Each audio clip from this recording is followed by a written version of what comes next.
आज एका 19 वर्षाच्या मुलाची गोष्ट वाचली। पुण्यात सदाशिव पेठेतील पेरुगेट पोलीस चौकीजवळ हा मुलगा बूट पॉलिश करत असतो। या मुलाचे वय फक्त 19 वर्ष आहे। या मुलाच्या दोन्ही किडन्या निकामी झालेल्या आहेत। त्यासाठी आठवड्यातून किमान 3 वेळेस डायलिसिससाठी न्यावे लागते। मध्यंतरी हा मुलगा 4 महिने ICU मध्ये होता, तर 3 महिने तो कोमात गेला होता।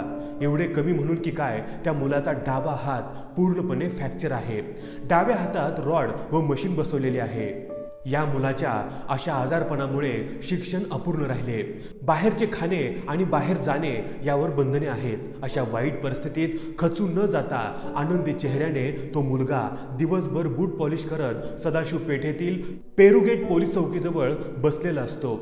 या मुलाची गोष्ट वाचून मनात विचार आला की या 19 वर्षाच्या मुलाने अशा कोणत्या देवऋषाकडे, ज्योतिषाकडे, तांत्रिक मांत्रिक किंवा मंदिरात जायला पाहिजे की जो देवऋषी, ज्योतिषी किंवा पुजारी या 19 वर्षाच्या मुलाला ग्रहदोष, पितृदोष, कालसर्पदोष, साडेसाती, ग्रहणदोष, करणीबाधा यापैकी कोणते कारण सांगून हा शारीरिक दोष जाण्यासाठी उपाय सांगेल।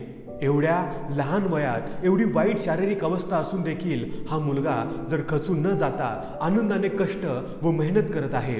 19 वर्षाचा हा मुलगा जर इतक्या वाईट शारीरिक परिस्थितीत सुद्धा झुकेगा नहीं साला असे म्हणत हसत खेळत आनंदाने कष्ट व मेहनत करून परिस्थिती विरोधात लढत आहे।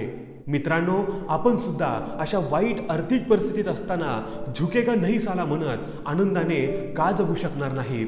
मित्रांनो, या व्हिडिओबद्दल तुमचं मत काय हे आम्हाला कमेंट करून जरूर कळवा आणि या व्हिडिओला लाईक, शेअर आणि कमेंट करायला अजिबात विसरू नका।